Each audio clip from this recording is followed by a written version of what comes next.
The Mangmi Pocket Max is about to be released, and today we've got our hands on an engineering sample. Let's do a quick unboxing. First up, we have a full-screen replacement film and a protective case. We won't be diving into the specifics of these items just yet, so let's move on.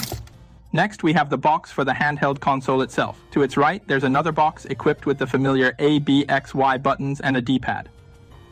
And what exactly is this particular item? We'll go ahead and unbox it in just a moment to see. Let's kick things off by unboxing our handheld gaming device. Honestly, words just can't do it justice, so let's jump right into the unboxing.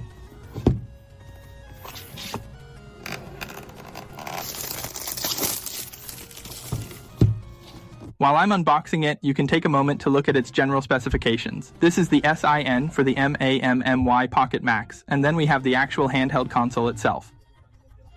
The particular unit I'm holding right now is in a really nice retro color. There are actually a total of 3 distinct colors available for this model, so you'll definitely be able to choose the one that you prefer the most. But before we get to that, let's just gently put this to the side for a little bit, and we'll come back to it shortly.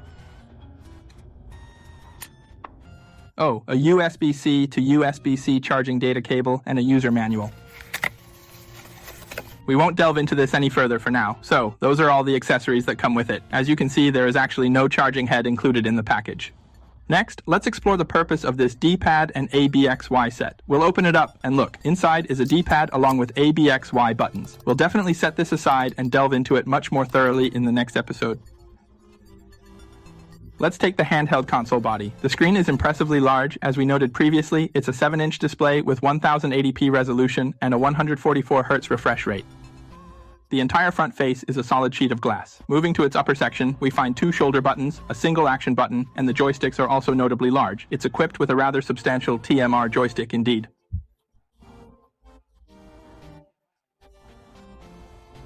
Now, taking a look at the back, we can see it features 2 rear buttons and some air vents for cooling. So this episode is just a simple unboxing. In the next one, we'll do some detailed testing. For software aspects, we'll mainly look at streaming and emulators.